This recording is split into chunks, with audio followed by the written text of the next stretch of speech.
રાજ્યમાં હાલ કારના કાચ તોડી ચોરી કરતી ગેંગ સક્રિય થઈ ચૂકી છે। અમદાવાદ બાદ હવે વડોદરામાં પણ આવી ચોરીની ઘટના સામે આવી।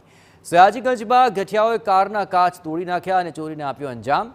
સીસીટીવીના ઘટના કેદ થઈ છે, જ્યાં બીબીસી ટાવર પાસે પાર્ક કરેલ કારમાંથી લેપટોપ અને રોકડની કુલ 1.5 લાખની ચોરી કરીને ગઠિયો ફરાર થતા દેખાઈ રહ્યા છે, જે ઘટના સીસીટીવી કેમેરામાં સામે આવી ગઈ।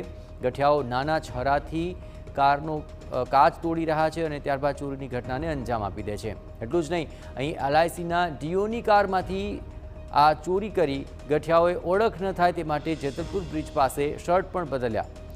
હાલ સયાજીગંજ પોલીસે સીસીટીવીના આધારે શકમંદોની તપાસ હાથ ધરી છે। અને આવી જ મોડસ ઓપરેન્ડીથી 4 દિવસ અગાઉ અમદાવાદમાં પણ ચોરીની ઘટના સામે આવી હતી।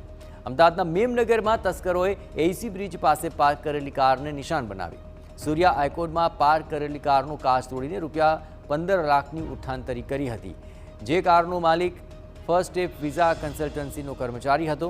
સવાલ તો એ થઈ રહ્યો છે કે શું આ કોઈ ગેંગનું કામ છે? બંને ઘટનામાં શું કોઈ કનેક્શન છે ખરું? તે તો તસ્કરો પોલીસ પકડવા આવશે ત્યારે જ જાણી શકાશે।